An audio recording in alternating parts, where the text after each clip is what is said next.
नमस्कार मेरे प्रिय छात्रों, मैं नीलम सहगल आपका हिंदी कक्षा में स्वागत करती हूँ। आज मैं जो भी आपको पढ़ाने जा रही हूँ उसे ध्यान से सुने तथा समझें, क्योंकि इस पाठ्यक्रम से संबंधित ही प्रश्न आपसे अभ्यास कार्य में पूछे जाएंगे।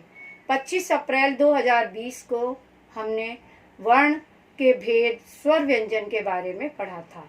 आज हम अनुस्वार, अनुनासिक, वर्ण विच्छेद तथा वर्ण संयोजन के बारे में पढ़ेंगे।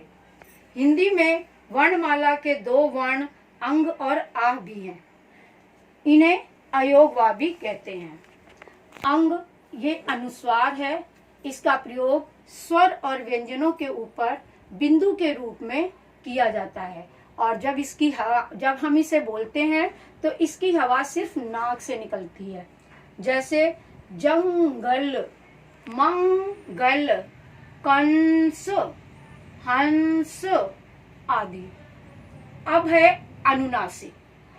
इसकी हवा, ये चंद्र बिंदु का चिन्ह होता है। इसकी हवा नाक और मुख दोनों से निकलती है। इसे अनुनासिक कहते हैं। इसका चिन्ह चंद्र बिंदु होता है। चंद्र बिंदु का प्रयोग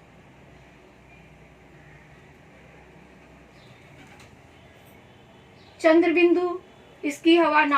बिंदु का प्रयोग अधिकतर आ, उ और ऊ की मात्रा के साथ होता है, जैसे आँख, मुंह, ऊंट, चांदनी, पूंछ, गांव।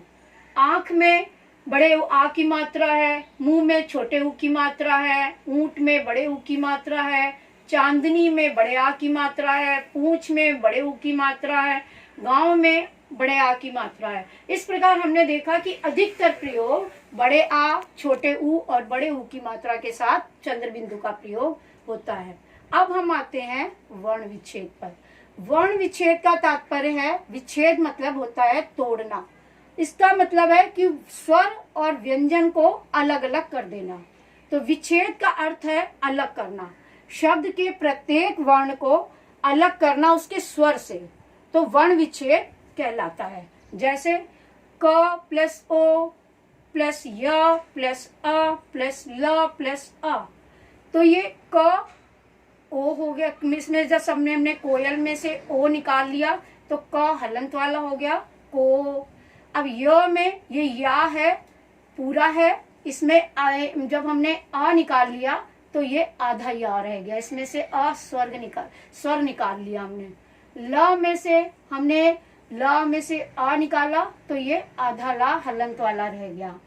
कमल, क म ल, ये पूरे वर्ड आपको दिख रहे हैं, किंतु क में जब हमने इसमें आ मिला हुआ है वो निकाल लिया तो ये हलंत वाला क अ बन गया। म अ बन गया। म में आ मिलाया तो ये माँ पूरा बन गया। ल में हमने जब आ मिलाया तो ये ला पूरा बन गया, तो बन गया क म ल। अब हम आते हैं वर्ण संयोजन के बारे में। वर्ण संयोजन का मतलब होता है वर्णों को जोड़कर लिखना। जो वर्ण आप स्वर और व्यंजन अलग अलग करे हुए होते हैं उन्हें आपस में जोड़ना, वर्णों को आपस में मिलाकर लिखना वर्ण संयोजन कहलाता है।